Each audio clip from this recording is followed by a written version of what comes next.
Hi, I'm from Von Herr Troop of Horse. Let me tell you our deep story. I am Louis Boyer, the last living member of Von Herr Troop of Horse Light Dragoons. Although there are no drawings of myself, my descendants would like to think this is what I looked like. The Troop of Horse was formed on June 6, 1778 after a hard winter at Valley Forge. Our duty was to patrol outside the camp and arrest spies and deserters and turn them over to the Provost Marshal. We also worked with the Commander-in-Chief Guard and Provost Guard.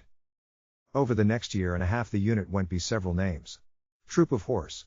Light Dragoons Marshal C. Leibgarde. Captain Von Herr had a hard time recruiting new soldiers because of pay issues, lack of horses, arms and uniforms. In 1780, with the pay issues resolved, 40 new men in the Reading, Pennsylvania area signed up for a 3-year term. These men were all of German descent and did not speak or understand English.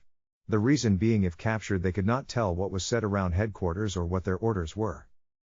Many battles won and lost over the next few years.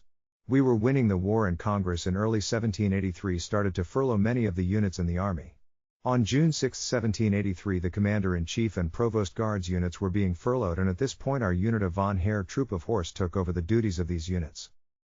With many men and units being discharged, the General still need a unit to deliver orders and act as a guard. On October 3, 1783 the General wrote to Congress and asked for a detachment of horse, a sergeant, a corporal and 8 privates from the Marseillais to stay in service for an extra 3 months.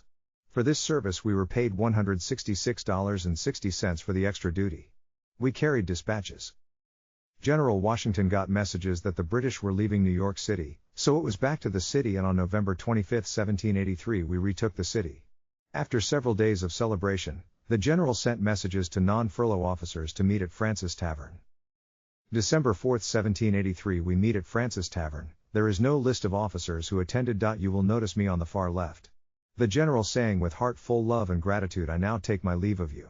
He was so filled up with emotion he could not talk. Instead he asked for everyone to come shake his hand. It was on to Congress to resign on December 23, 1783.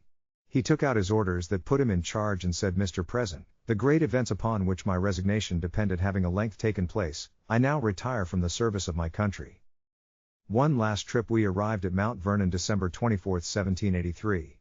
That the most touching and unforgettable episodes of my entire life were, first, when Washington took leave of his officers, and second, their departure from Mount Vernon after taking dinner in Washington's house. The 2 officers with the General and his wife, the remainder of us in an adjoining room, and for the last time they drew up and paraded before the General and then rode off. We were hardly able to execute our emotions because our eyes were so filled with tears to think that we must now take leave forever from the beloved commander whose sufferings and burdens we had shared so long. Even today, when I think of it, my eyes fill with tears. Here is a picture of my discharge papers signed by George Washington. There is a museum at Fort Leonard Wood in Missouri to honor Von Herr Troop of Horse Provost.